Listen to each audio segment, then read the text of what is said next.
Hello po sa ating lahat. Eto nangamba kay Beyonce dahil kinabahan ng husto dahil sa.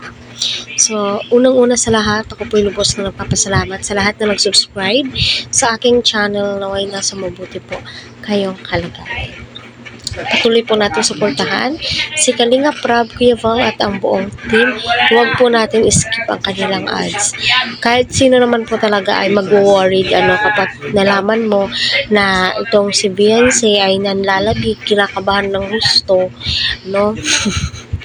Normal lang yan. Siguro na overwhelm lamang po itong si Beyonce at hindi po niya expected na ang dami ng kanyang supporters, alam naman po natin basta abroad, napakadaming OFW, especially sa Hong Kong. Grabe, dinagsapo talaga sila ng mga supporters. Marami po ang nagmamahal sa kanila. Lalong-lalo na po nung kumanta po sila, grabe, hindi ko po expected na ganun si Beyonce kaklingi kay Kalingap Edu. Yung suporta at pagmamahal po nila sa isa't isa is napaka-solid. Kahit nga po sila Ate Edna, Ma'am Jack ay kilig na po sa likuran at hagip na hagip sa mga camera ng mga supporters ng EDSI.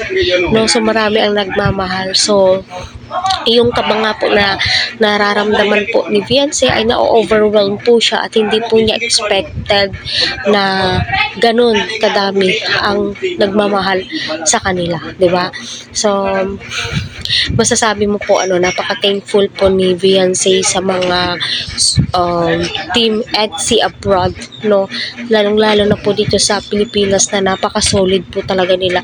Solid na solid po yung pagmamahal at pagsusuporta po nila. Syempre, andyan naman po si Kalinga Pedro na nagbibigay ng advice, na huwag kabahan. Kasi alam mo naman po, di po talaga maiiwasan, nakakabahan ka po talaga, di ba?